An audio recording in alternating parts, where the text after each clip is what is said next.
the curve of new inventions and developments. I mean, if you watch from a mobile, from the phones in the car to the mobile phone, from the mobile phone to the smaller mobile phones, you know, the ones without the antenna on it, from to smartphones to tablets, and you know, this is as you used the term earlier, the cascade. It's like it's getting quicker and quicker. You know, it's like the curve of new inventions is not exponential, but it's going like this. You know, it's like super strong. So I mean, like 1 year is a big difference. Yeah. Exactly. 5 years, huge. 10 years, fuck. I don't think anyone knows what 10 years looks like. Shit's about to go down. I'm feeling something in my spirit. Chats and Tatts with Aaron Della Vedova.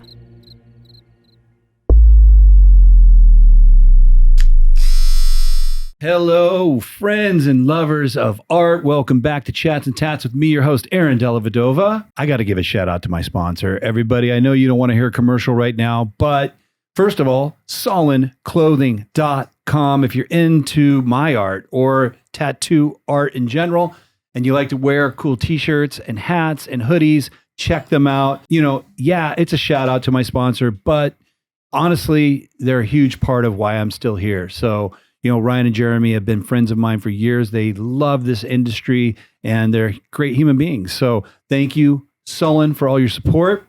With that being said, I'm super excited today because we get a little taste of tattooing from other parts of the world. Today, specifically, Germany. I'm really interested in people that come from abroad just because, I don't know, I feel like you really can't figure out what the fuck is going on in the world unless you talk to people that are from those areas.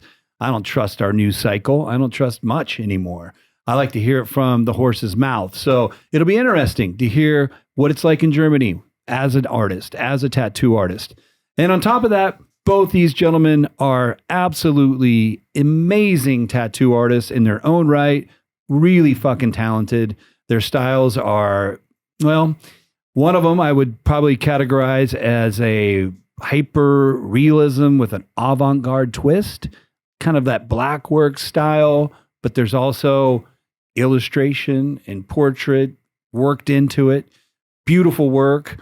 And also, you know, the other gentleman that's with me today, it's black and gray, but it's not just realism, although he does realism, but he also does portraits. He also does illustrative type work. He does decorative work, all that fusing together to make beautiful, large format, whole body compositions that are just breathtaking. So with that being said, please welcome my guests today, Marcus, Giuliano, and Philipp Trier. Thank you very much. We're all tattooers, and I think today I'd like to talk about tattooing a bit, other things too. But let's just start off with some basics. Both you guys have been tattooing for 16 years. Yeah. Marcus, you worked with Philipp at Locomotive Tattoos for how many years? 3 years, Yeah, maybe? 3 years. Yeah. You've since moved on with your fiance to Exactly. a solo studio, which is, I get it, you know, especially the type of work you do. Very large format, that privacy aspect. And Philipp, you still work and run your own studio, Locomotive. Yes. Okay. Cool name, by the way, Locomotive. Yeah. That's not a German word, you know. That's locomotive is like, it means the front of a train. Yeah, the German. big steaming thing, you know, is locomotive. But I translated it not like the industrial thing. I trying to put some art things in it. That's why I wrote it with 2C, and it's just separated. It's kind of a great motif thing, you know. The motives. Motives. I see. It's a play on words. It's a play on words. But still the front of a train, which indicates like of course. a big force coming your way. But the good thing about it is, that's why I like the name as well, is nobody is scared about locomotives, you know. Right. It's just like a nice thing for little boys. They always want to be like driving a locomotive and stuff like that. Yep. So you just have remembering of childhood, good feelings about it. It's just strong, and it's nice, and it's beautiful, and it's big, and it's steaming, and it's working. So I like it. I like it, yeah. That's a cool name. Yeah. I like it too. I like the way you broke it down. That's a very cool name. So let's start a little bit from the beginning. Like each of you, we could start with either of you guys, but how did you get into this? I mean, let's start with you, Marcus. So how old are you? I'm 37. 37 years old. Yeah. You've been tattooing 16 years. How did you become a tattoo artist? How did that all come to be? Actually, it's a very, very. I like the story. I like also to tell it. So thanks for the question. Well, it started. I was studying art, like free painting, and do nothing with that. To be honest, yeah. So I continued to study in Ludwigsburg. It's a small Baroque town. Art and theology as a teacher. Like religion, basically, I was to become a religion and art teacher. And in the street I lived, there was a tattoo shop, and I was super impressed because tattooing was at that time, we're talking about, let's say, 20 years ago. It was already like modernizing in a way, as far as I'm informed, because I wasn't That's into about that right. scene. That's Yeah. right. I call it when the Renaissance was beginning. Yeah. And I was always super impressed because these guys that were going to the shops had the balls to enter it, first of all, because we're closed. There was no introspective. You didn't know what's going on in there. There was no videos, no live streams or whatever. And I always I liked this kind of mystery. Yeah, this mystery, this other universe, this secret society in kind of a way you can call it. Maybe you can call it like that, or at least that's how I interpret it. With the years, I was doing my studies there, and I was always passing, and I had some tribals over my full back. I let them made them secretly when I was 17. Super cool in in a biker shop. It was great times on a bar. There was like a bar seat, and there was no plastic wraps or something. I didn't even see the stencil. I remember that. It was just putting something in, and I smelled the Dettol. Is it the right term in English? Yeah, Dettol. I still use Dettol. Yeah, and then I just heard the coil like going on, and it was like, and the pain, and that's it. It started like down on the back. Anyways, and I got this a little bit bigger then. And at that shop, and then he said, "Hey man, but you hang here around quite often," because I was like coming and like, "Oh, hello," and and trying to get somehow into that, And then I'm sorry, I'm making this super long now. No. Okay. No. Yeah, and then with the time, he said, "Hey, if you want to help me out with some cleaning and stuff, come over, clean." And so it went step by step, like from cleaning to cleaning the tubes. I mean, you remember these horrible times with these metal pipe cleaners, and then you have like 3 hairs on it, and you just have to clean the tips. Yeah, and a lot of that. Going from there, he showed me how to build up the station. So Sasha, thank you. I still appreciate it. Gerd and Achim also. It's the guys coming afterwards. It went further and further. Like he gave me. I had to learn how to make the needles. Like with the thread and stuff. Solder and flux. I think you spoke with Derek Noble about it. Like how horrible this was.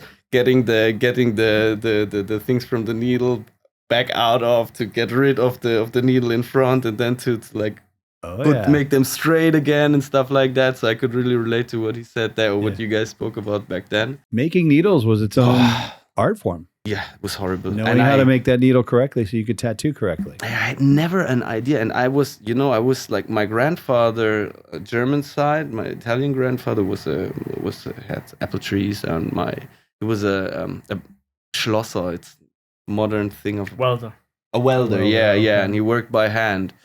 So, but that was the only thing I was connected to handcraft. My mom was painting and learning different languages and stuff like that. So I was never like in this really working thing. And then I was there like making the needles. Then I got a machine. I remember that was the Green Monster by Icos. And you got this machine. It was a coil machine, like I think it was a short coil, but I'm not sure about it.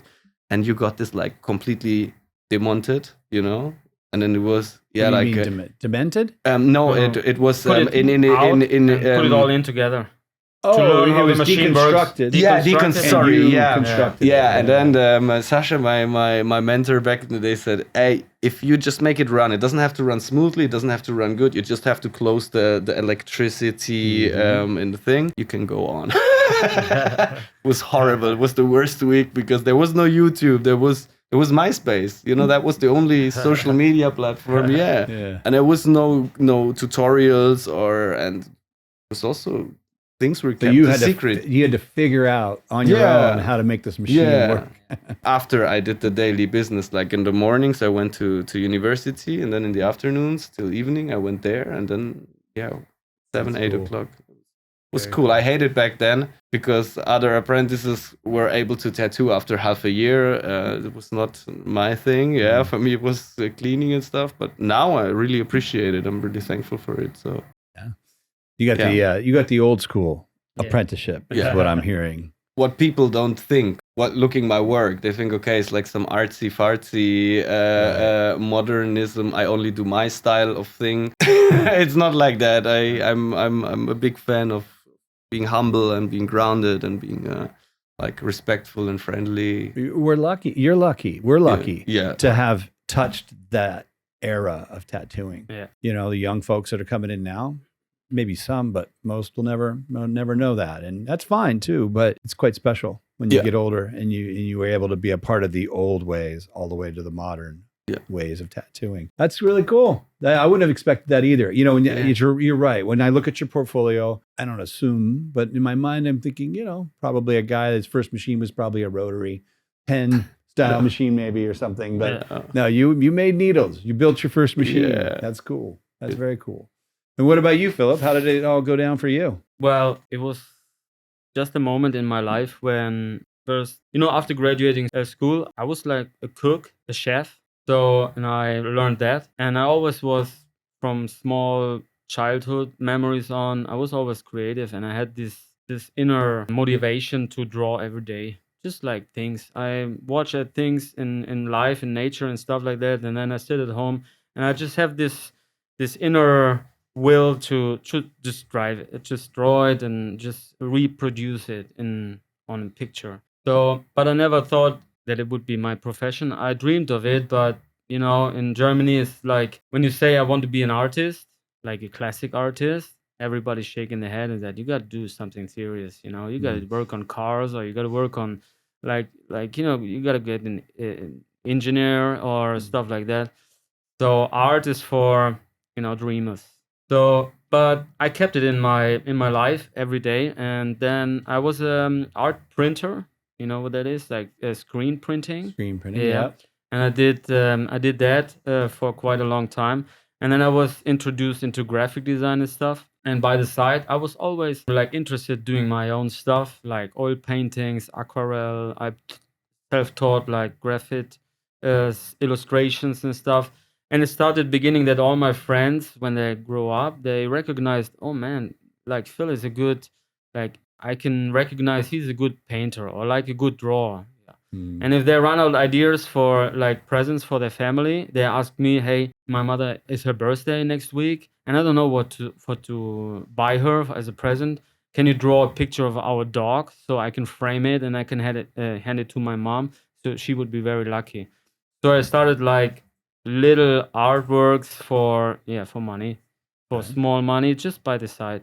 And I did my screen printing job and very nice projects there. And once in a while we got older, and more of my friends asked me, hey, my tattooer, I want to get a tattoo, but my tattooer is asking me for pictures. He doesn't want to draw for me. It was the time like 20 years ago, like nearly 20 years ago, like 18 years ago. And you're a good drawer. And I don't find pictures because I can't only like find in the internet like common tattoo pictures and stuff like that.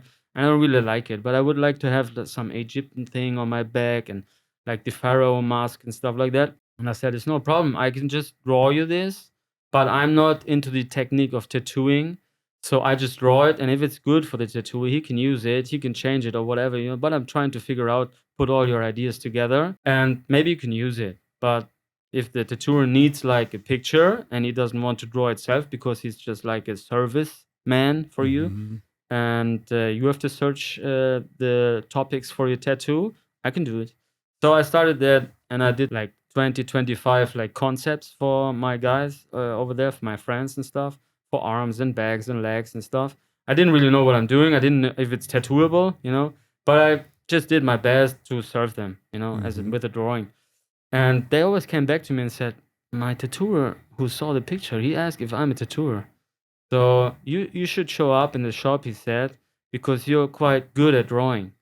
And I was like, no, I love my job. I'm into it, and I can do my art by side and stuff like that. But once in a while, I thought about the questions from the tattooers to come over to the shop because they want to learn to know me, who's drawing that good and drawing all the concepts for his friends, but never showing up because I had no tattoos at all, My interest is always in like art form, like I said, like oil paintings and stuff, and I was always self-taught and stuff like that. And once in a while, I thought about, man, would it feel like just to do a tattoo, not to receive a tattoo, but I was just interested in producing something like, which is an art form. I went to a tattoo shop and I said, I don't want a tattoo, but if it's okay, would you sell me some old stuff of you? And the first one, he was quite nice. So he said, yeah, if you want to do an apprenticeship, I can sell you these things, but I have no place here. So I can sell you, you can just try to learn it.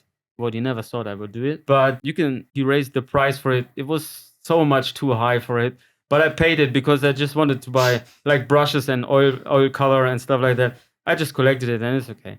So I never saw a YouTube video, never. I just watched all the things I got and I tried to figure out how to put it together. And first of all, I put the grip upside down and I didn't know how the needle works and stuff like that. I didn't know that there has to be a rubber band and stuff. And I'm a really, like in my mind, I'm a really clear guy and I don't want to get into trouble. So the first moments my friends recognized I have a tattoo machine at home, they all screamed like, oh man, you're good at drawing. I want to get a tattoo by you and I said, I don't really know how it works. I should try it on myself. All right. So then when I'm down in it, you can come back and then I will try it on you. Okay. So the first times I was so excited and I was really nervous. So I drank like 5 to 6 beers. And then I put it all together and I said, let's just go for it, And I put like tattoos on my upper leg because, now thinking back of it, it's quite of a challenge because on your upper leg, you have to think mirror-wise and upside down, which is a challenge for itself. But I tried it just for the first time. And these are my first tattoos, like the 2 geckos here. Yeah, I did it like nearly 20, just like 18 years bad. ago. Yeah. Not bad. Yeah, and then as you can see, I always have marks like where I tried out how thick a needle is and stuff like that. I just tried. I just wanted to learn it. I'm self-taught. Right. As it comes to the point where I know how to put everything together, and I had some material on the side. That's what the moment when I invited first the friends, but no new tattoos. I taught them, hey, I'm learning it, so I can fix up your tribal or I can fix up your old tattoo, so that I don't, demolish something or make some really artwork some scratch work on them, which I'm not proud of. So I was step by step. Right. Yeah, getting into it. Like in painting, if you want to do a big oil painting, you make light, thin lines with a graphite, and then you get concrete and more with volume and shadings and stuff. But it took me about like a year. And then I was fit for shadings and for long lines and stuff like that. I did a lot of Maori and like Polynesian stuff at first, which was like what people asked for because it was quite modern at that time. So I had the pressure right away to learn long lines, long, accurate lines. Yeah, because I needed tattoos. Yeah, I needed it. The armband that goes all the way around and has to connect on the other side. I did it at home on my coffee table 1,000 times. And then I got better at tattooing. And then the people came up to me and it was more and more and more. And that's what the point I decided, just let my other stuff go. I'm into it full time, 100%. I'm dedicated and I really liked it. And I love it until now. Every minute of tattooing I did in my life is just worth it. So you completely self-taught. So you at some point you didn't go to a shop and start working with other artists. No. To this day, from there to here. I'm really sorry for all the traditional ways. I don't want to disrespect this way in what I did in the history. I know it's not cool because it's not the perfect idea of getting a tattooer, but I was so self-confident about my skills in drawing that I just ran into it, you know. It was not like I forced it to be a tattooer. It just was running good. And then when with the respect of my work, which I did in the first times, I said, okay, now it's the time you can go professional. Yeah. That's cool. Yeah. Hey, no judgment here. I mean, Yeah. you had the desire, the work, the dedication to get where you're at today, you know. But I was very carefully. So, And you were very responsible throughout that process. Right. Yeah. I mean, there's a lot of tattooers out there that are around my age or your age in tattooing that are really upset that there's so much available to teach people how to tattoo. Yeah. But I always feel like, look, it doesn't, first of all, the cat's out of the bag. You can't put it back inside. Yeah. The information is out there. No one can take it away. It's over. Well, in my days, there was no YouTube, nothing. But even that. But no matter what is available to all these people. Yeah, now of course. The ones that will succeed in tattooing are the ones that have the talent, the work ethic. Of course. You're not going to get to a thriving career without that. No, you still have to be very disciplined. There you go. So I look at it like, fucking have at it, everybody. And the ones that rise to the top, the top. And the ones that don't. I mean, the thing is, too, especially today, I mean, 33 years ago, when I was tattooing, you could actually be a bad tattooer and make a living. Because there was so less. Yes. And that was a problem, But good luck now. Good luck, paying your house payment or your rent as a shitty tattooer today. There's no way. And people have options, and they can see them on their Instagram, and they can go to somebody else, and they will. Yeah. So you're not going to make it unless you have all those things in place: the work ethic, the commitment, the dedication, the love. This is what we say in Germany. Doesn't matter what job you do, as long as you're committed and you can work your ass off, you're gonna be on top. Yeah. It's the easy quote. It's like that. I agree with that. Yeah. So that's interesting. So 2 different paths starting at the same time. Did you guys know each other back then? No. So you've known Phil since when you started working there.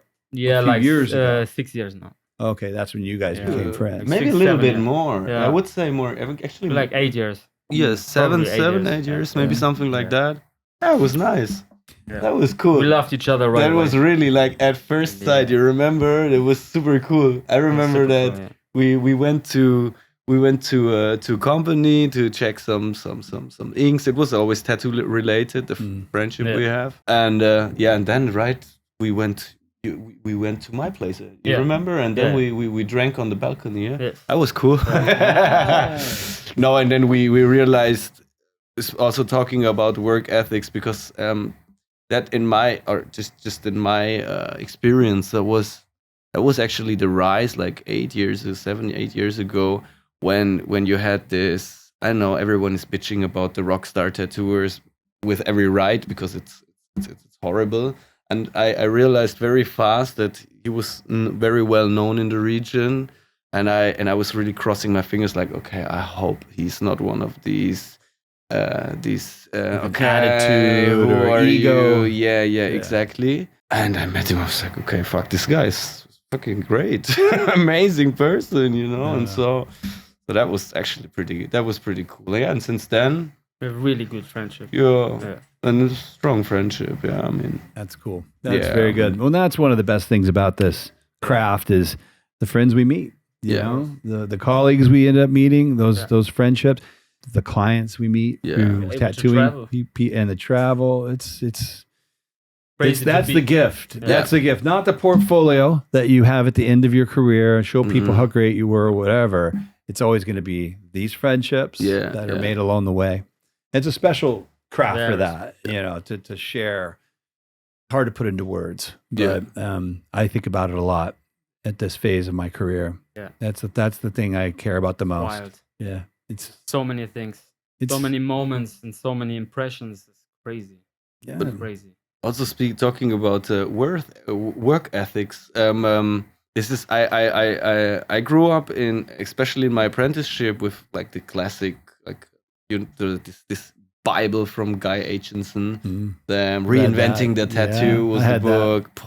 Was amazing, and the quotes, like Jack Rudy said, if you want to be a tattooer, make sure not to be an asshole. Nobody wants a tattoo by an asshole. Great quote. And I really grew up with that, and in tattooing, let's say, and this was really making a huge impression on me, because it's not about you, even though you have your own style and you do the things your way and stuff like that, or you're very extinguishable from other tattooers or colleagues.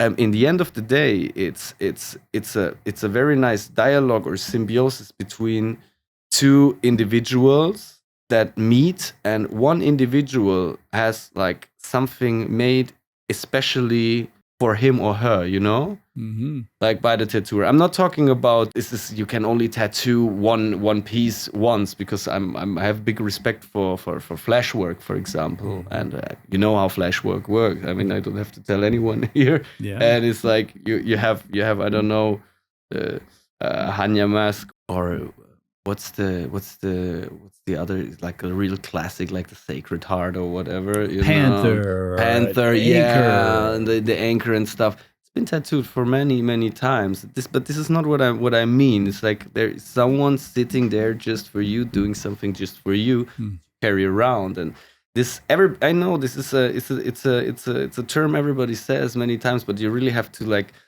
embrace this thought and really also understand it, not only assimilate, like really accommodate to it, like that you understand, hey, this is a real thing that's happening, and not just like something you say. I hear this all the time when for example, people talk about on the conventions, and you know, I'm never happy with my work. I'm never so happy with my work. Sometimes I believe that it's real, but I think sometimes it's also like kind of fishing for a compliment. And what people also must understand is that from this not being happy with the outcome of your work, of always thinking I could do better than that, and tomorrow I have to get better. Spoke with Kari Barba about it, yeah. That the following day you always have to like get over it, but this can also cause a big suffering. Yeah.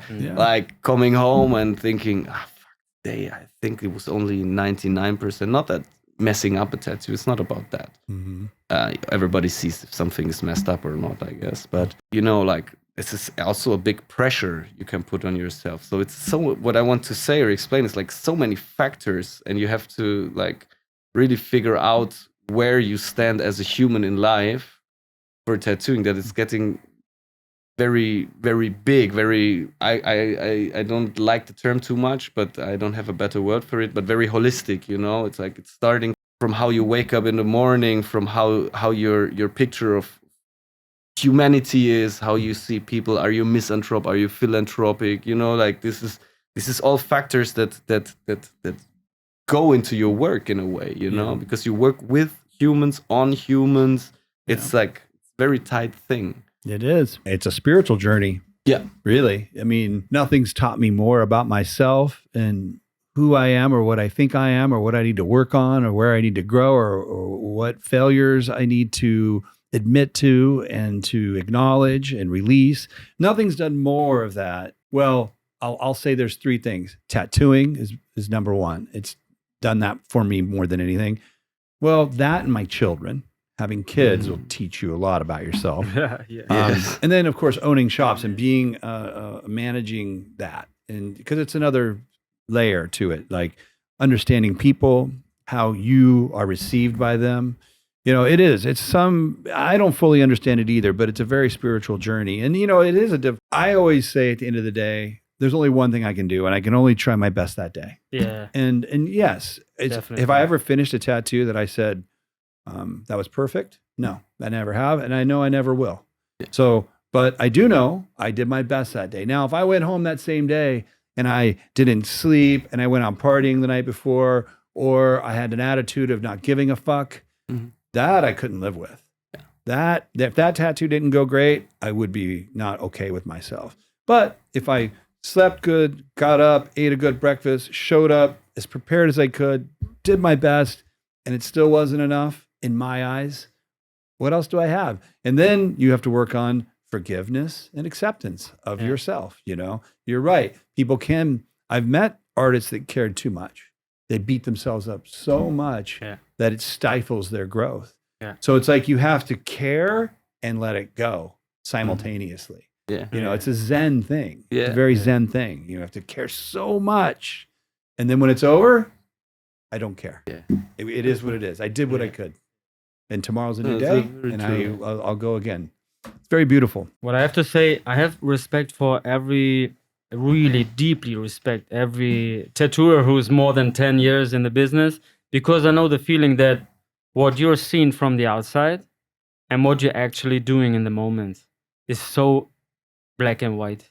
Everybody who hears you're a tattooer, they not like suggests, but they think your day is like only creative. It's only about you as a tattooer, and you can do whatever you want. You receive a big amount of money, and then you can just go home, go party. You don't have to wake up that early and stuff. So I have a big respect for everybody who's like in the business for over 10 years, because I know there is so much grounded and functional and like structural things you need to be that long in the business.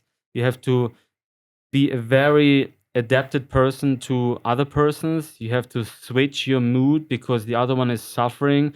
This is sucking so much energy out of you. And you, by decide, you have to be creative and exact and functional. And you have to be like, it's so exhausting sometimes because you want that your customer goes over the hours. And even if you're not that sympathetical, you have to be the part who's feeding him with energy so that he can stay on his like chair and stuff like that. And that's why I have so much respect for tattooers like you, like Marcus, like everybody else who's doing the profession for so many years. And you don't get the very respectful like attributes from outside. Everybody thinks as a tattooer you can have a rock star life and it's everybody, you're loved by everybody and stuff like that. But you have to talk so much and you have to make so much compromises for yourself. I'm really long tattooer, and I have established. I'm lucky. I've established my own style and stuff like that. And my clients are very loyal and they like what I do. But the way to get there, it was so hard because the guys who are coming around in the first time, they are not that open minded. They don't know how about illustration works and how it fits together very good. You have to make them offers. Like sometimes I did like 3 concepts in the like praying that he's gonna do the individual or like the exceptional one, you know, like which one I try to put the best in this topic, you know. But I did the first one, which was very simple and hold to the dialogue he gave me, and then I did the individual one, and then I did like a more like a concept for the future, you know, what I think, which is developing very good and good on the body. So, and this is so much pressure. If anybody wants to get a tattoo, just be ready for many stressful days. It's not a rock star life. You have to be sober. You have to be concentrated. You have to be on point, disciplined. And it's not like it's given to you by the side or you just walk across the road and then you're a tattooer. It's just, at least when you're a tattooer, you still have so many stressful days. You have to plan before. You have to be 100% concentrated every day. And then when you're finished, there are the questions about your life, how you got to tattooing, and what's your story, and when can I come around? Is there an appointment free and stuff like that? So you're working all the time. Yeah. You have to decide, and you have to be ready to get through this, and then you will be a tattooer. Then you will be a tattoo, and then you live a tattoo life. Yeah. But if you only have to be ready for this. You have to be ready. Absolutely. I mean, I've used to pour concrete, frame houses, dig ditches for a living. Yeah. I was in the military. I was a mechanic. I was a rescue swimmer. No job I've ever had has taxed me more than tattooing. Absolutely, 100%. It is like that. And you're not going to get a lot of empathy or compassion from anyone. No. You know, because everybody from the outside thinks this is a light one. Oh yeah. No, I don't even bring it up. I just keep it to myself now. Yeah. You know, you sit down with somebody else who, you know, they just got back from running their insurance company and telling about their horrible day, and then I'm like, I had a rough week too, and you can just feel the room be like, what? You shut the fuck up. You didn't have a right. You don't know what work is. But you're right. Well, the message you're sending out to everybody out there, you know, and this was probably an important message 10 years ago, but I now there's no way around it. I mean, maybe people are misconceived and they think they're going to get into this rock star lifestyle and this easy job.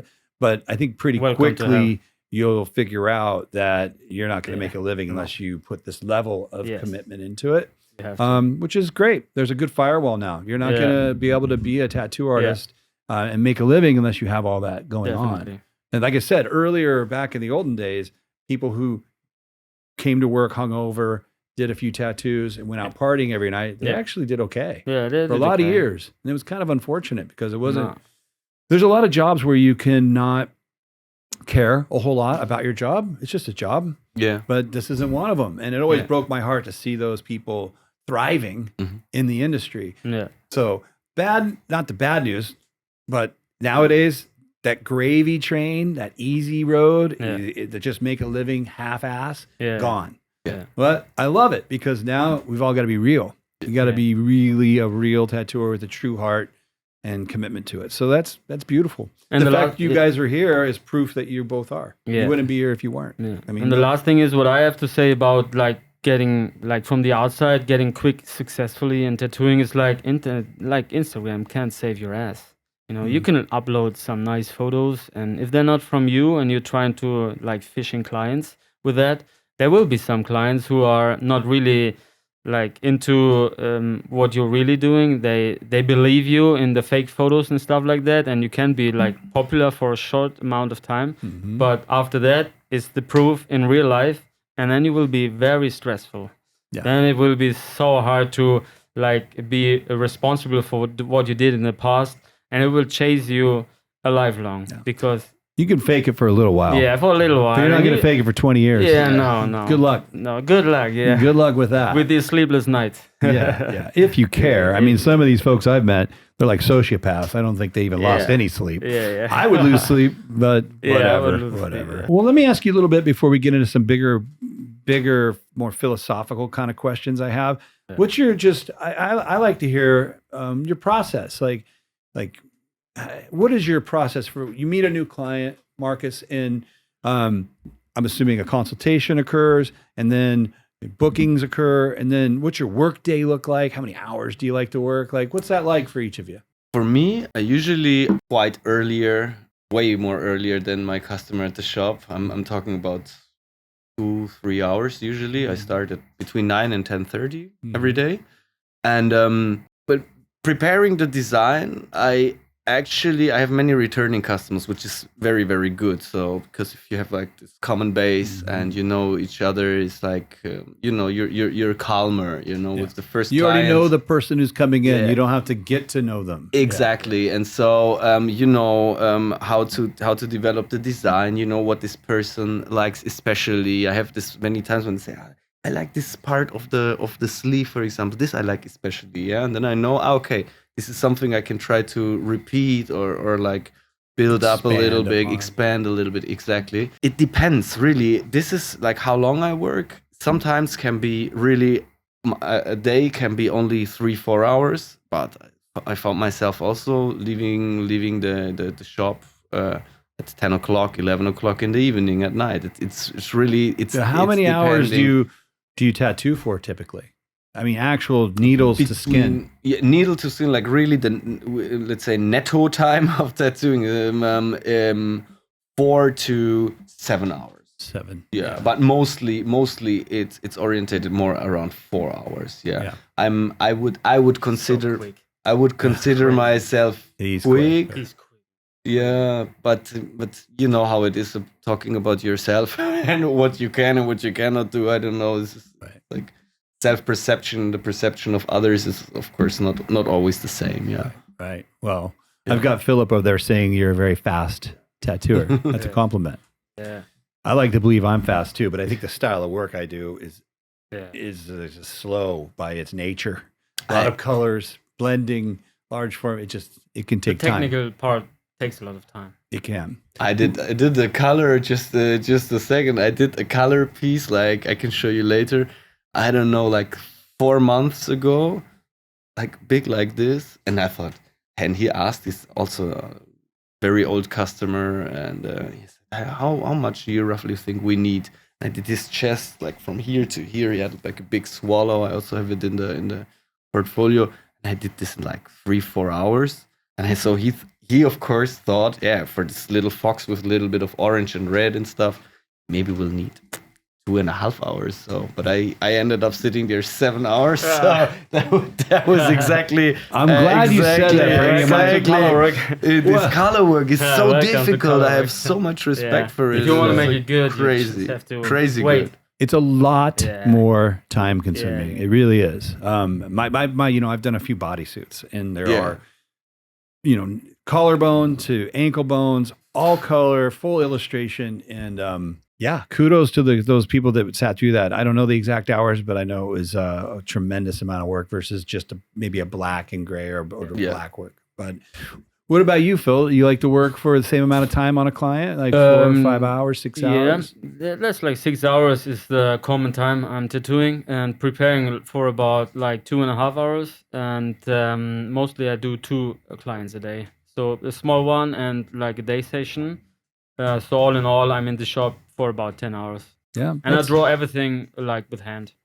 No iPad. I figured you guys would say that. My day is similar, same for me. But you do occasionally meet an artist who has some really strange way of doing it. Yeah. I heard a rumor once that Horiyoshi, if you get a big project from him, you're expected to be near his shop and you come in every day for an hour. All right.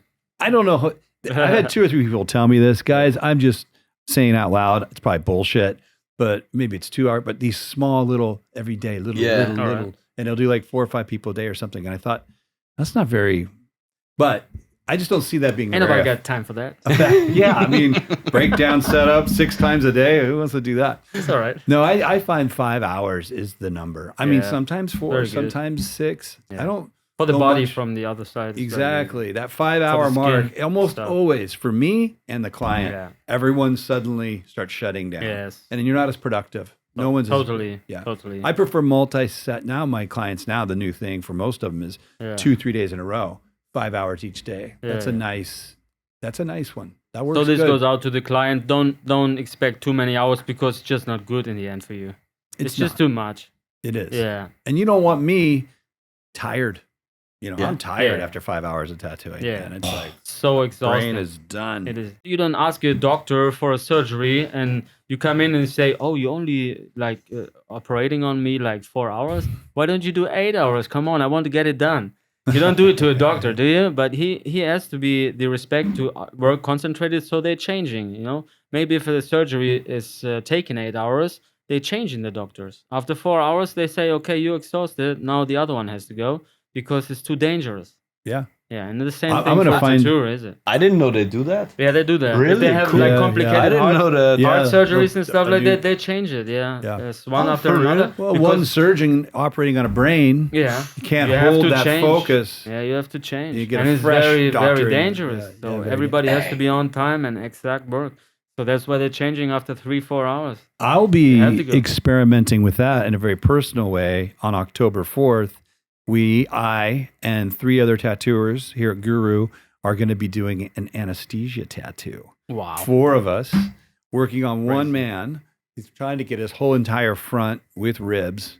I already told him, like, can't promise we're going to finish, but we do have 4 tattooers working simultaneously. And yeah, there'll be probably times where the 2 on the right side, we have to roll them on his side Change. to work on the ribs on the left side. And then All right. those 2 guys can take a break, have a coffee, All right. roll them the other way. Now we work for a couple hours, then put them flat. Now we all work, Wow. I don't know. We're just going to hit it as hard as we can, try to get as much as we can done. Yeah, go for it. It's interesting. Yeah. I mean, I know my era of tattooing and my peers that are my age, I know a lot of them think this is stupid and I shouldn't be doing this, but I've always had the opinion that I'm here to be of service, right? I'm not here to decide what your journey is like. That's why I've always, whatever you want to work for this amount of time, I'll do that. You want to use a little numbing cream, I'll try it as long as it doesn't mess up the skin. That's your decision, the client's decision.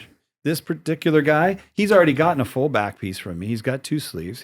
He can be tattooed. He's been to, but he's a busy man, and he's like, I don't want to make 20 trips to finish my front torso. Sorry if I interrupt. So you know the guy in advance, because I think this is also in this. I spoke yesterday with Kenny about it. This is the first time I heard about it. Kenny B? Yes. He's on the project. Yeah, okay, he told me that he's very excited also. Oh, It's very cool. Such a nice guy. I really like him. Really good dude. But apart from that, I'm really interested how this process goes, and I think it's a very, very important detail that you know that person in advance. I think that's or not important. I mean, I don't have like direct opinion to that, Mhm. but because I just didn't think about it.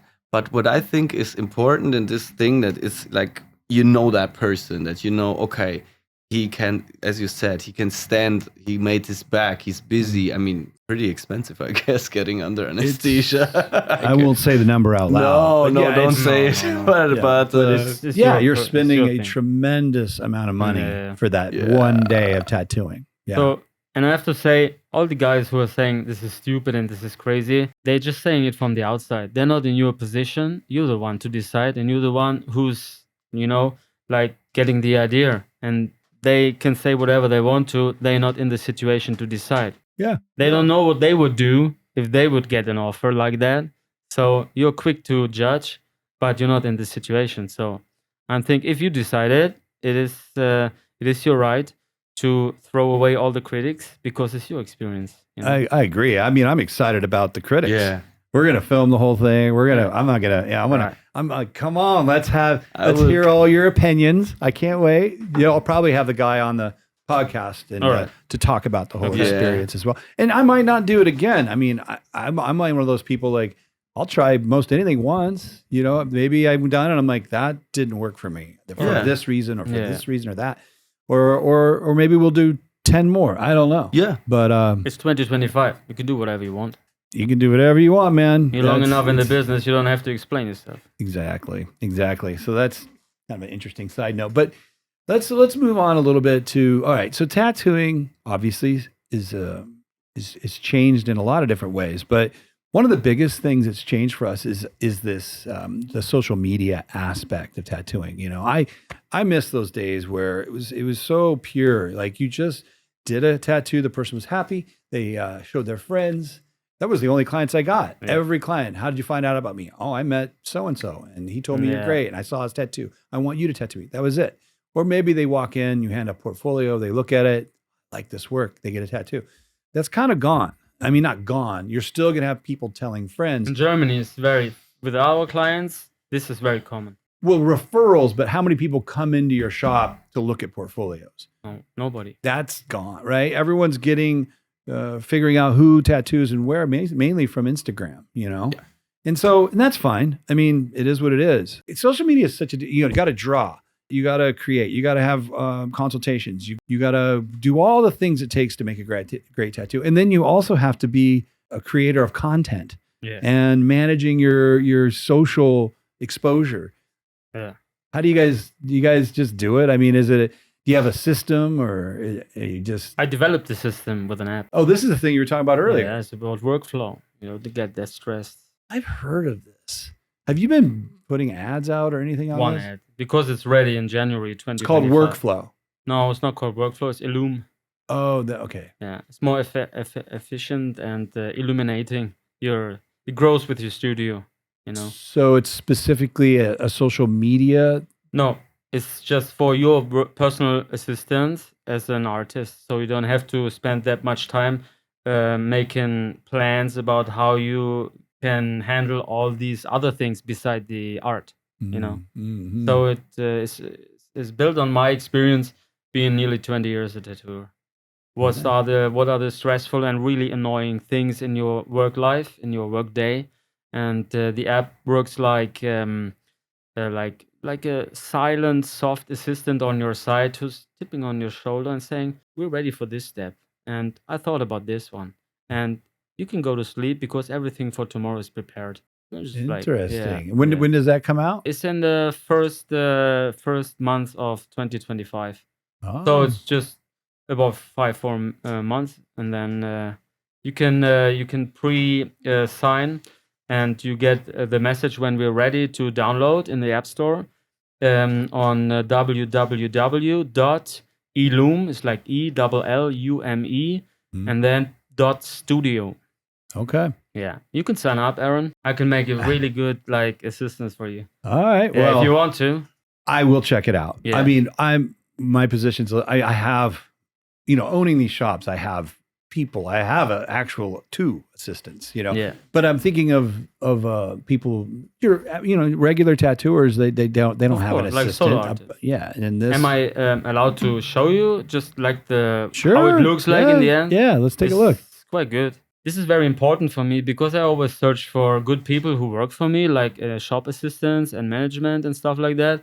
But you know how humans are. Sometimes they get bored behind the desk and stuff like that. So in the end, I found myself very often, I don't want to, I don't know, the culture here is very much better because you get tips as a desk manager and everybody's friendly to you. But in Germany, this job is very difficult to handle and to be motivated on it. And in the end, I found myself paid a lot to the people to do the job. But in the end, I found myself to have to do it on myself, So because it wasn't that structured. And then I found it with a very good friend of mine who's a programmer for apps and stuff like that. He always recognized stuff like that. So I created this Illum app. And in the end, it will be look like that. There's always on the dashboard. Let me see. Yeah. It's not ready to go right now. This is just a prototype for showing. So it I shows can show you the artist's revenue. Yeah.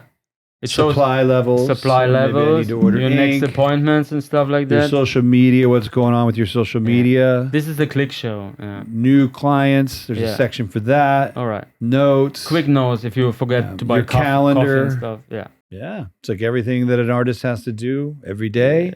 That's a good you idea. Have, and you have like the like reference pictures from your client stored in there. Yeah, and then it shows you like inspirational help for you with AI, Oh, wow. So you type in the subject matter and it auto feeds you. Yeah. Different. And if you just type on it, you can get the client's file details, and then you can go on it, and then you see how many visits he has. So he's a loyal customer with 6 visits, and how many references he sent it to you.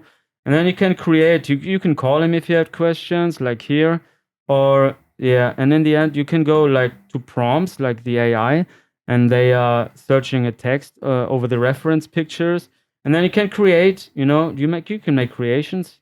So for inspirational help, and if you don't that is show cool. up, I'm being honest, that's cool. Yeah. I mean, right now, if I look up a client's name in my calendar, I then have to go to iPhotos. And there's a folder with just and this pictures. is all in one solution. And then if I want to know what money he has spent or how many been to the shop, I have to go to another program that tells me that. So I'm going to like 3 or 4 places to figure out this one client's information. On here you can see what you already did on him. So you can add on the new idea and you stay in focus what you did already to the client. That's cool. What he sent it to you. And this is just the inspirational help with the client file. It works just so good. And when somebody's coming, there's auto search and all your clients and all the numbers and all the informations about the client. And it's just an all-in-one solution, such a intelligent, soft assistance for you as a solo artist. And we already have like programs for teams. You can like put up to 50 people on the app. You just pay it once at a shop, and then you can share all the informations. Maybe if you want to change clients for a quick tattoo and you don't have the slot in your day or time, you can just change the information about the clients in the studio, and so you can work together as a team on it as well. And the supply level is always like the main information for everybody. They can add things which they recognize. They can add things on the order list, and then the responsible person for it can always see, he needs some new needles, or this one is going down, so maybe we should order it and stuff like that. So it's just for close contact services. Because I'm so long in this business, I'm trying to get every like stressful problem what you have in organization beside the art. I have to try to put it away from you so that you can concentrate on your just clean artful day in this. It only works for professionals. It's not for the customer side, for the client side. This is really a help for someone who runs a shop. Right. That's what the main focus is. It's not like all the other projects, like making a connection between the client and the service people. It's just to help you as a tattooer to be just 100% concentrated and be light on your mind to do your art craft. And that's it. Not worrying about whether or not you're not worrying. I forgot to buy something or stuff like that. This is mine. Who's coming tomorrow? I have one of those already. This little pad of sticky notes. That's how I do it.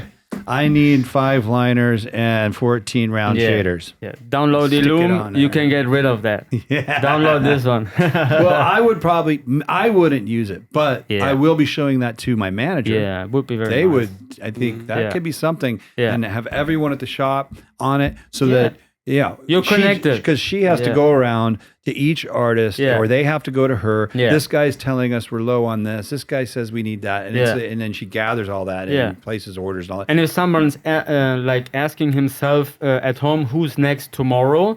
Normally he should write the shop management. Hey, who's my next client for tomorrow? What his reference pictures are like, and then you can stay in bed and just prepare yourself for the next day. You don't have to ask or bother somebody. You just have everything, all the information for your next or for the next client. You have it all together, and then you can look at it, and then you can just decide what you want to create or what you want to do. Did for you show tomorrow. that to Brittany? Yeah. Okay, that's who I would want to see that. Yeah. Because I showed to her. Yeah. Yeah. I'll Yeah. talk to her more about that. All I right, think yeah. it'd be very useful. I can give you the I have a quick image video about it. So maybe if it's okay for you, I just pass it over to your phone so you can like go on the website and check it out. There's all the descriptions and stuff. What's All in right. it? Yeah, Very cool. that would be very nice. There's definitely a need for all that. Yeah. I mean, I specifically know as a shop owner for so many years, there's a need for that. I think that's going to be very successful. All right. Thank you. And you kind of touched on something I wanted to bring up. Maybe is this AI thing? Like, how do you guys see that? Like, it used to be you had to be able to illustrate, and I still think that's helpful. Yeah. Obviously, composition AI is not doing that quite yet, but I think it will. Because people always say, "Well, Aaron, they want this, but only I know how to make it into a sleeve." I'm like, for now, pretty soon you're going to be able to just upload a picture of a man's arm, the guy you're going to tattoo or girl. Yeah. Tell that program this person wants an angel attacking a demon with fiery hell below and heaven above, and it's going to give you 15 to 20 to 100 options. All right. That's what. So the need to be an illustrator has been removed. Yeah. Quite literally. I mean, maybe we're still in the gray area, but and some people will still by hand on their own illustrate. But there's going to be plenty of people who can come into the tattoo industry in the future who are not going to have the skill of illustrator. What do you guys think about that? Well, Wells Fargo is not riding animals anymore, is it? I'm sorry? They're driving. Though it's like the horse has been changed to a car. Yeah. So this is new times. It's 2025 or 2024, nearly 25. I don't think you can always stuck to the old ideas, driving an electric car, but making rudimental techniques for preparation for your artwork. Let's use it. I agree with you. This is just the way it is, and it's okay. And honestly, okay. it's probably going to make tattooing better in certain ways. Definitely. I've already seen, like, sometimes when I go through my Instagram and I see some of these wildly creative, illustrative ideas that are coming out. I don't know about all of them, but I'm pretty certain a lot of them have been AI assisted. Of course. You can see it in the work.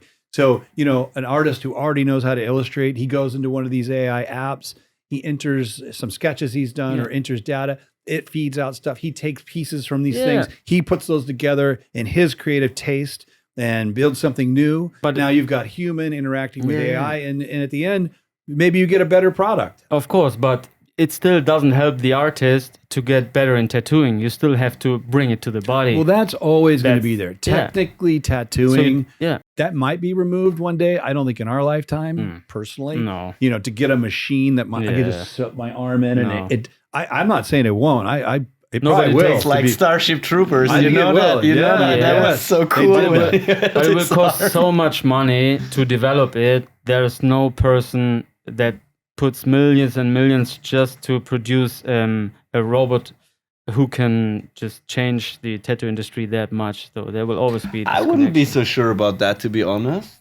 I mean, imagine 20 years ago, also nobody would say, the people from Permanent Makeup would come and go to the tattoo industry, And I mean, if you look at, I don't want to name or make some name dropping, but there is a huge company in tattooing which comes actually not from tattooing. This is not a Laura Paulini who makes tattoo machines, for example. This is someone just realizing, or also a big supplier, still no name dropping here, but they don't come from tattooing. They are not tattooers. They just see, hey, there's a market, there's money to make. And with this information, they say, okay, we have the power, the financial power, the economical power to like go into that market. And I don't want to sound like a gatekeeper or something. I mean, tattooing 16 years is nothing. I don't want to like sound like that, but no one would have ever thought, let's say maybe, I mean, 20 years ago, I'm now just guessing the time that there's such big companies coming into the market and trying to like intervene in that, you know? So, well, think about this. Okay. Well, first of all, I'll say, I don't think that what we're talking about is going to threaten our personal careers. Yeah. So we'll get to that, what is happening in our careers in a second, but I think you're right. I mean, when you think about, I know that the tattoo industry, just the act of performing tattoos, not the inks and all the equipment, is in the billions per year. So you have a market of billions of dollars. And when you have a market that large, you got this guy over here who's making weapon development or whatever. Yeah, that's right. And then suddenly he's like, they're a company, right? They're going to be like, we already have a lot of this technology. If we just adapt it, we could access 30 to 40% of a $1 billion market. They would be motivated to make that machine that you put your arm in and there's your tattoo. So I do believe that day could come. It's probably not in our future, but in our current reality, it is true that this thing, AI, is in our industry. Your need to be an illustrator has been removed. But I do believe that it's that fusion that I think is beautiful. Like the artists that are, they've been tattooing long enough to understand good composition, the right colors to use, the right placement, all these things. Then they get the AI to maybe create some art that's a little different, give them a novel idea like, I wouldn't have really interpreted the idea like that, but I can use that. And then they come in and the two combine and make great art. So in the end, we're actually just talking about tools. Yeah. This would also have been my answer to the question with Instagram.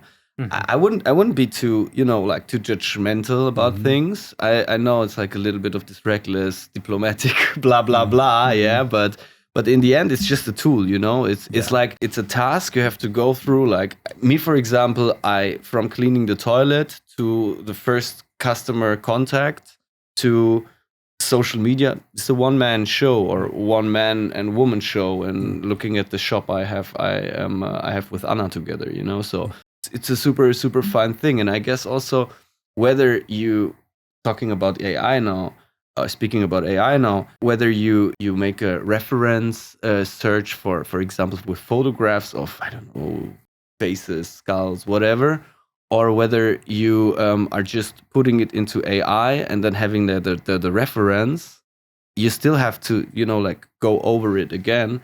So in the end, I don't know how much it's changing, Like, I don't know if that was Google spitting out that picture or AI spitting out that picture, because in the end, it's still, when we're talking about individual work or individualism, you still have to like change it and put it or translate it. Maybe translating is a better term for that.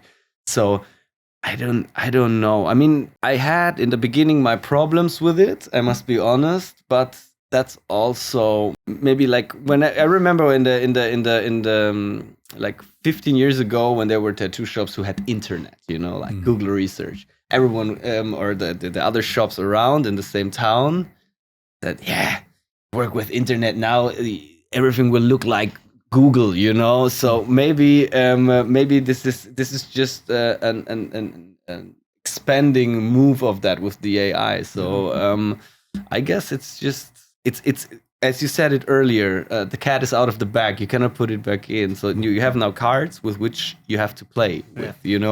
That's it.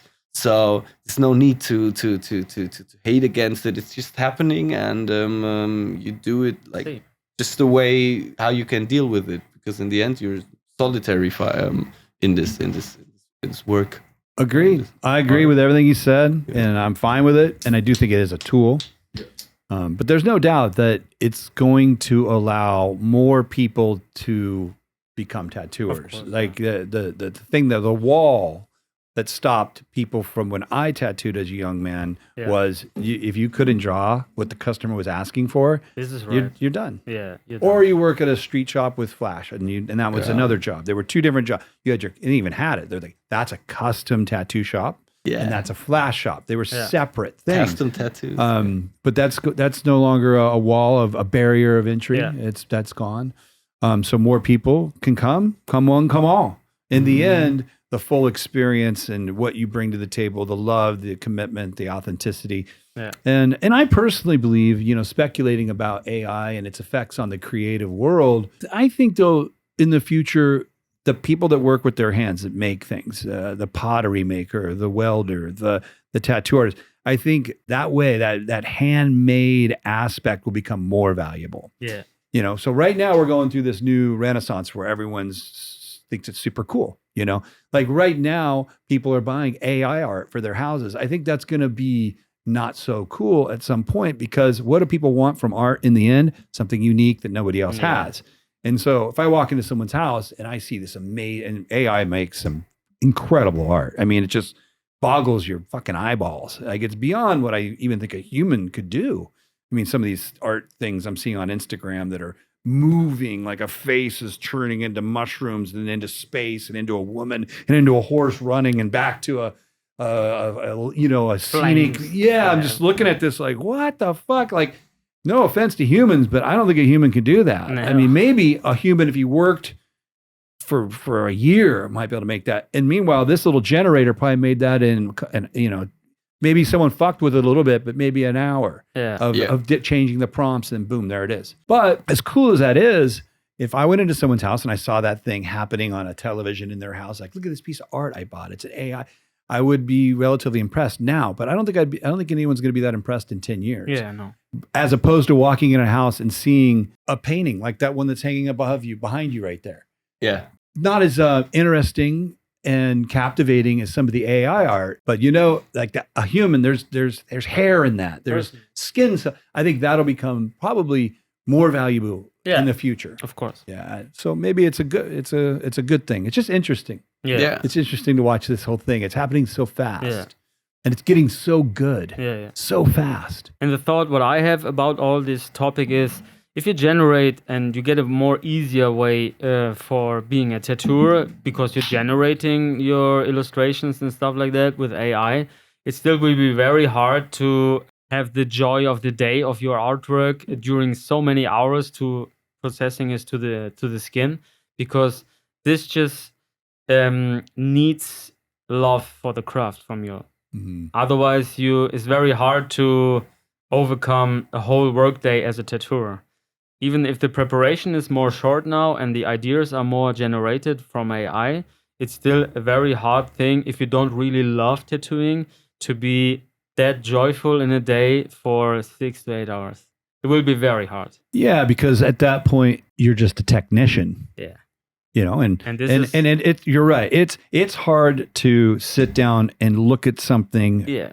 And you have staring to do at it and do it for 6 hours every day. And one of the ways we get through that is it's our art, it's our soul, it's our heart. Yeah. But if it was generated by AI, now you're a technician, and that's a difficult job as a technician. And that's why that's like being on an assembly line, putting little things onto computer chips into phones as they go zinging by you all day. Good luck doing that for 30 years without putting a gun in your mouth. And I think this is a very positive thought about that there is not this much amount to expect of tattooers who are just soulless workers, because it's hard to have a good life with this like main work as your work. It's hard to have a good life because you will always be kind of annoyed or kind of you don't want to be there. You don't want to do this job because you don't really love it. And that will be our security program to that real good artists with good skill and with good communication base and with a good empathy for people. They will be always on top if you're dedicated. I agree, but it certainly is fun to watch. Yeah. It's just to watch this changing landscape. I find it wildly entertaining. And not just for tattooing, just the world. Like what is this AI going to do? Wow. When will it finally cure cancer? And when will it make its first bioweapon? When will it, from the good to the bad. I'm like, I'm shocked we haven't seen any crazy shit go down yet. I really am. It's really I know we have seen some, but I mean crazy. Like, but everyone in Tokyo is dead today because AI created a fucking new germ. It was 6 people did it in some fucking cave over in some country somewhere else. I mean, it's that powerful. Yeah. And nobody knows what military is doing right now. No, I mean, Nobody knows. That's the crazy part is what we know is crazy. And now we know there's a whole chapter or a part of it that no one's even telling us about. I mean, what the fuck are they really doing over there? I mean, email was used in the military way years before the first email officially was sent, I've been told the wars of the future will just be cyber attacks. It will just be. I mean, think about it. If you want to destroy a country, you can do it a lot quicker by shutting down their power grid. You can make Or tragedy by fucking AI. up their entire banking system. That's It's, way more effective than killing 100,000 people. I read the book. There's Blackout is the name. I don't remember the author. And it's a simulation. It's a simulation out of different perspectives. What would happen if we wouldn't have like energy? For only energy, every other source is available. It's just electricity, energy that is not there for 2 weeks.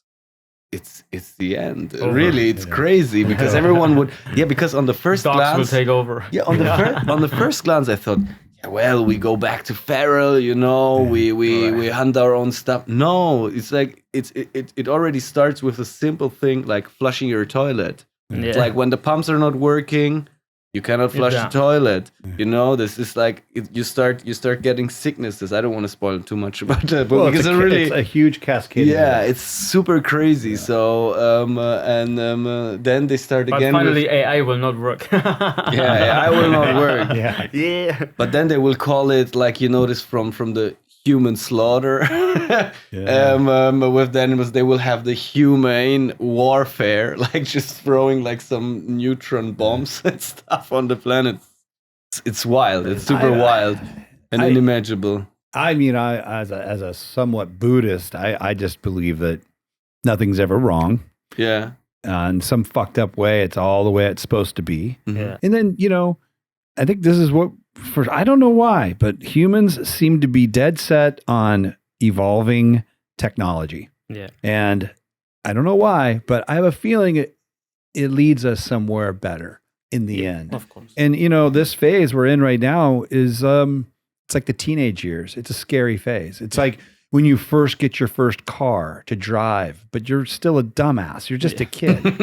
And I know I have teenage kids and I remember giving them the keys like, fucking good luck, man. Fingers crossed. Yeah. That's us as a society. Yeah. And we got to go through that. And there probably will be a few car crashes, but I think we'll get through it. We seem to always get through it. And this will probably be, if you think about a better future for humanity, I think we're going to need AI. I mean, we do have some major problems that we can't, just beyond human intelligence in a way. We need computing power at an extreme. We need quantum computers to solve these problems. So if we're going to get there, wherever there is, we kind of need it. So I think it's good. And it's an exciting time to be alive. It's like being in a sci-fi movie right now. Or I feel like I'm in Star Wars. I mean, the things that are happening, it's cool. The development is I don't know the English term. The postmodernism is like the curve of new inventions and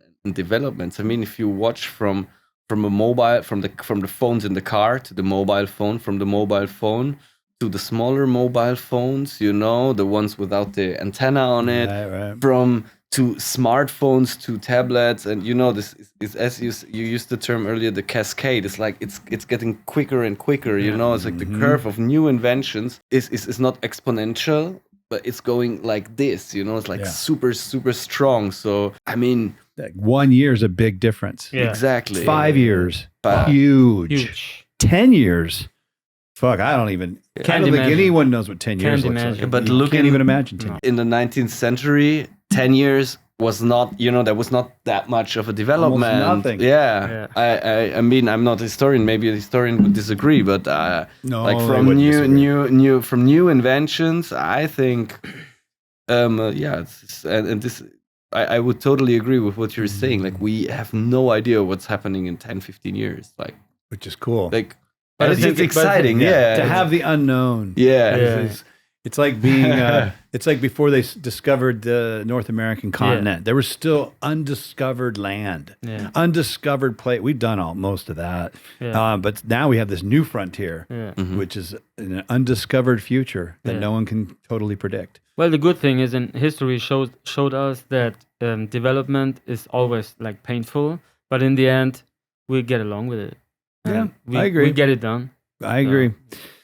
Very cool. Well, let me ask you a little bit about, like I said in my introduction, I'm always interested to hear what's going on in the world, and not, for everything from economy to the tattoo industry, the ink laws. Like what's going on in Germany? Tell me about Germany.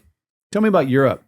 Like, how's the economy? Well, you said earlier, the economy everywhere struggling a little bit here too. High inflation and just strange economy after COVID. Mm-hmm. But you guys happen to be positioned in Stuttgart, which is right by huge amount of manufacturing, all the big cars and all this. So you guys are in this little bubble of a strong economic bubble.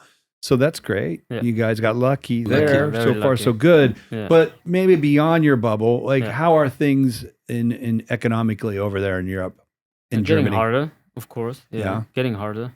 And it's more like, it's not that place anymore to be that unique, You have to follow the big things who are still running, and you have to add on yourself in a system which is still working. And there's not that much place for like small businesses in art crafts, and there's not that much space or place for trying to be individual in this whole economic in Germany or in Europe in special. So everybody's now trying to find a way to follow the masses.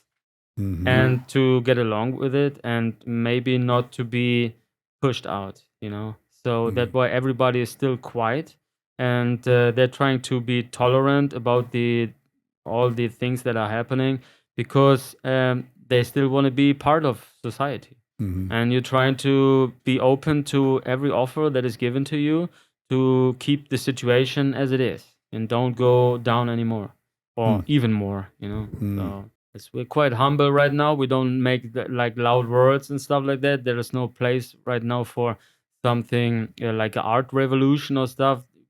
We have the courage, but we're keeping it in the back, because right now it's about focusing on going in the right direction, trying to rescue everything and trying to be stable.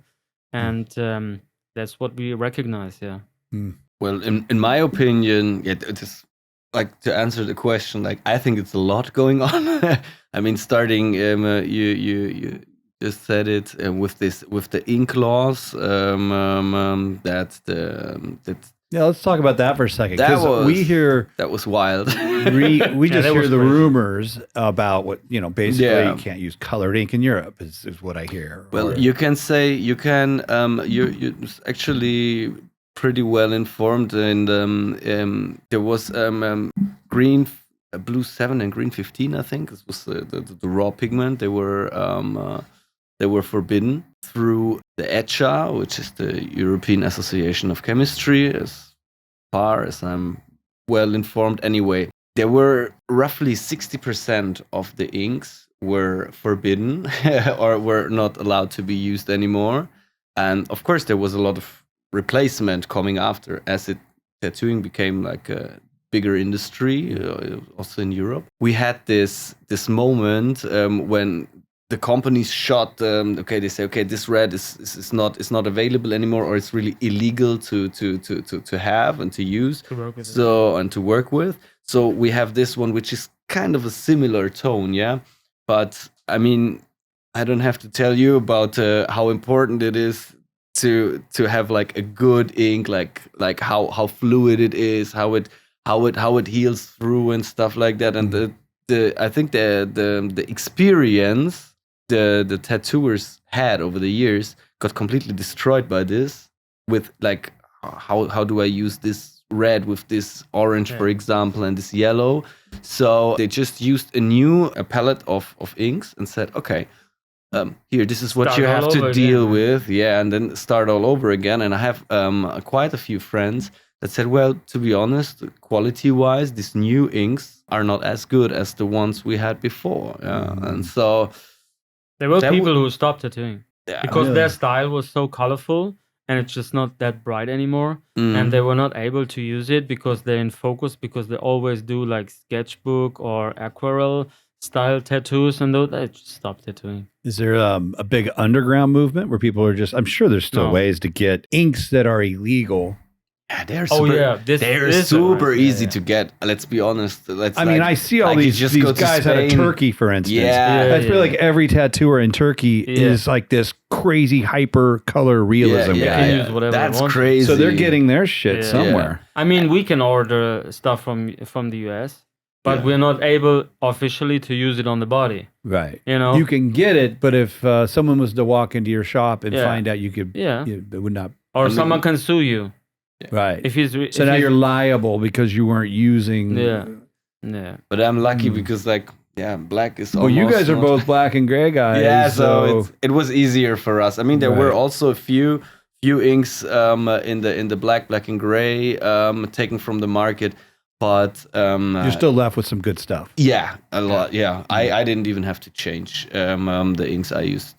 I I'm could sorry to just say, stick to but it. for us as a tattoo artist who had the times with the full color choosable, and from every company, whatever we want to do is from US Intense, like all the good stuff. And what was the problem in the end? It doesn't make sense because all the people who got tattooed in the past, they didn't fall and they were dead because of it. Right. They're still living and they're still healthy and nothing happens. Right. So I didn't understand if that is not proof enough that these colors they don't do anything to your body. It's all right. So we were kind of like angry about it because the decisions who were made, like in fact that the law is written this way, these are from people who are not tattooed. It is kind of just- ironic because you can still buy a pack of cigarettes in Europe, right? Of Yeah, course. no problem. You can drink how much you as can you buy. want. You can buy. I like the way they dealt with that in Europe. You get a pack of cigarettes. Yeah. There's a that's a picture of somebody's black lungs yeah. opened Yeah. up, Wow. and it tells you basically if you smoke these, it will kill you. Yeah. But do it. But you can buy as But much as they you want. don't, They should do yeah. the same thing with ink. Yeah. It's fine. You I think mean- these are bad for us? Just write it right on the bottle, Yeah. and anybody who If the client agrees, what's wrong with that? yeah. But we are again at this point. I would say also with the forbidding the inks, it's how it's developing. I mean, I think it was Andreas Köhnen. He's very very great guy. Hi, Andy. He said, "Well, you wanted tattooing to be big. Like it was not addressing people like us, I guess. You wanted Then- tattooing to be big. You wanted it to be loud. You wanted it to be like in the center of society. You wanted to get out of this underdog zone. Well, there you have it. This is also like this is not only positive side effects. It's also Yeah. shitty side effects. You Yeah, can we came into say. the mainstream, and once you're in the Yeah. mainstream, we now have the attention of the FDA, and our government is looking. Whereas before, when we were smaller, everyone just left us alone. So yeah, it is. And who knows? Maybe it's coming to America. I hear rumors. There are some things in Congress, and I think it's heating up. So we might be going through a similar thing here. I don't know. I hope not really because that was really Get tattooed now. Yeah, everybody wants color. Come, Get on everybody it. come here at Guru Tattoo. You get great tattoos with great colors. Yep. No, really, because this I don't wish that because I saw it and being part of this tattooing thing, whatever you want to call it, industry, family, whatever. I just saw it from the outside what it did to many color artists. It was quite heavy Same, because yeah. I'm actually pretty optimist, even though I maybe don't look like it for some people. I was always like, yeah, it's gonna be all right. I said the same. You remember with COVID? Yeah. When you said, "Oh man, I'm scared," and I said, "Yeah, it's gonna be all right." I was like that too. A few weeks Pain in the ass, later, man. lockdown. You know, Yeah. I was like, "What the fuck is going on right Big now?" pain in the ass. And I was the same also with the inks. I said, "Hey, come on, guys, you will see. There will be solutions. It's gonna work out." No. No, it did not work out. You really got a letter where they said you are from now on not allowed to use these colors. Doesn't matter, or these inks. doesn't matter how much stash you have left over. And for the suppliers was also, because there is not only these big suppliers, there's also small, nice, friendly suppliers like out of business. For them it was a catastrophe, of course. This is, I think that they just heavy. wanted our tattoos match our weather, like black and gray. They just wanted everything to Just be black and gray. beautiful gray, Dark. German brown gray Yeah. aesthetics. Well, Don't be that colorful in Germany. Come on. Yeah. Come on, Be black and gray. Be dark. Work. Don't yeah. enjoy life. Work. It doesn't. That's funny. It doesn't. It's just going to That's drive. scheiße. It's just going to drive it underground too. Yeah. Right? If you're still going to have people who want colorful tattoos, and they're not going to be able to go to a professional studio to get Yeah. it, so you're going to have somebody over here, and then eventually maybe those guys just start making their own inks again. Yeah. And now, so it's just, I don't think it's the right solution. I think you basically just allow people to use the inks we've used for 30, 40, 50 Of years. course. I know a Yeah. lot of guys way older than me, completely covered in these tattoos. And Yeah. I know lots of people like that. I don't know if one of them that had a No. issue for, For sure those not. inks. No one. And I know those people don't know people. So, I mean, it's anecdotal, but I would imagine if they were hurting people, Yeah. I would have seen some kind You of would find trend out. by now. Yes. Or at Yeah, least... but You would find out. there would been some correlation, that Yeah. this is what I also didn't understand about the whole thing. It's like there's no proof. We had this younger Swedish, I think it was a Swedish, but this I have to research about, where they said there might be a correlation between a certain kind of cancer and tattoos, but they also within the research they made, they said, but this is not. You know how It's it not is with confirmed. statistics. You know how it is with statistics. It's like, you have this correlation coefficients and stuff. It's They don't really very have difficult. arguments. Yeah, It's just yeah. a thesis. Yeah, but Right. they said, but the writers of it, they said themselves, wrote in it like, hey, now don't make any false, Like news information. like don't make this like a correlation. Okay, if in case you are tattooed, your risk is higher. It's not like that. Yeah, it's Yeah, when you put they things don't- out of context. They you know? don't know. And until they know, it should just be left alone. And Yeah. if they want to make people sign away acknowledging that we don't, I'll acknowledge that. Maybe we don't know. Yeah. But to take it away, that's a bummer. It would be a funny story if somebody's interviewed in the hospital, like smoking and drinking, and said, "I'm dying because of my tattoos." That's all right. Yeah. Yeah, It wasn't 30 years of Yeah. smoking that got me. Very smart. Oh, well, man. Well, look, let's wrap this up. Thank you guys for coming all the way from Germany Thank you. to visit me. And I'm really honored that you're here. As I said before, I look up to both your work. Fantastic tattooing. Thank you. Fucking awesome. But before we end this, maybe we could do this. Like, what's next? Now we've heard from you a little bit, Philip, but this new app you're working on, very yeah. cool. Yeah. Anything else? Yeah.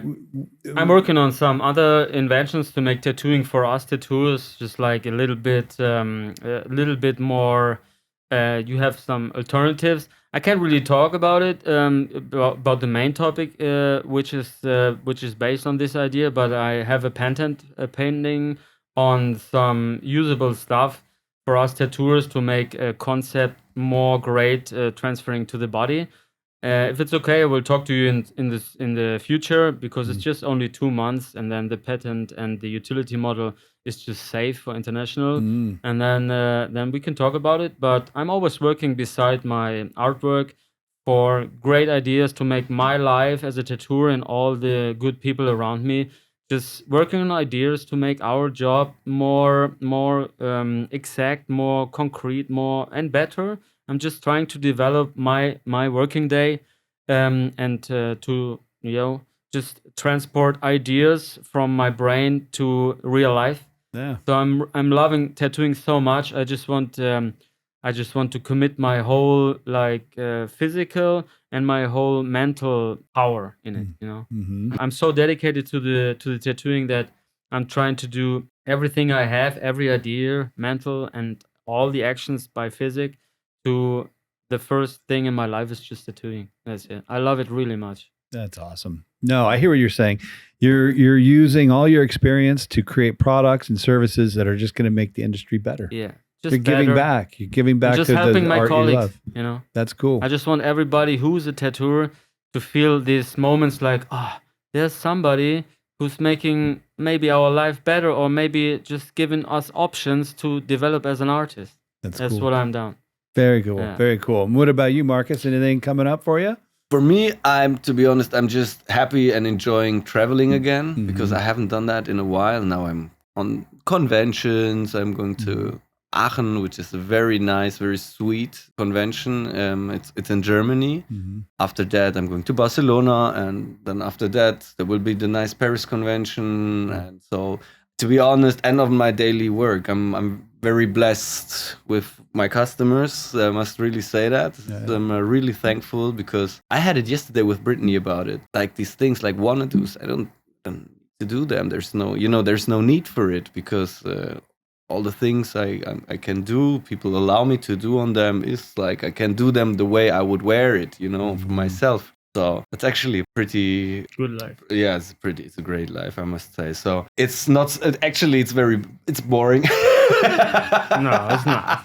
I must say it's kind of boring. It's like I'm just looking forward for what I've been doing the last 10 years, let's say, and it's cool. It's I don't get bored. I don't get tired of it. I just love and thrive on it. That's say awesome. so. Well, it's good that you recognize and have gratitude for the special place you are right, and we all are right now. It's easy to get mired up and think that I've got to go tattoo today. Come on, you get to go tattoo today. Never had that feeling. Yeah, me neither. But some people say those things, and I think, you should go work at an insurance company for a year and then come back. Do it. Just lay down and relax. Yes. Right on. Well, where? Say it out loud. Where can people find you, Philipp? Well, on Instagram, it's like @locomotive tattoos. That's LOCCOMOTIVE tattoos on Instagram. Yeah. Okay. Right. And what about you, Marcus? And me, Marcus with a C, then this underscore Giuliano _ Stolz _ you got to work on that one. That's a long one, dude. Jesus Christ. _ tattoo. So Marcus with a C _ Giuliano with a G _ Stolz _ tattoo. And we'll have all that on the show notes and everything. But it's good to say it out loud. Well, thank you again, you guys. I hope you have a good vacation while you guys are here in sunny San Diego. Hot, sunny. It's very hot here right now. And I'll be seeing you both in March. Back in Germany. Yes. In Frankfurt. Never been. Forward. You guys are going to show me around. All right. Of course. I'm going to hold you to that. Thank you for having us. It was a big honor, a big pleasure. Thanks a lot. Awesome. Thank you. And thank you guys all for tuning in. Keep those DMs coming, all those messages and little love notes you're sending to me. Really keep the show alive. It's a lot of work doing this thing, but I'm still really enjoying it because of all the people that have been writing me and telling me that they're enjoying it. So please share, like, subscribe, and stay tuned in for our next one. Until then, peace out.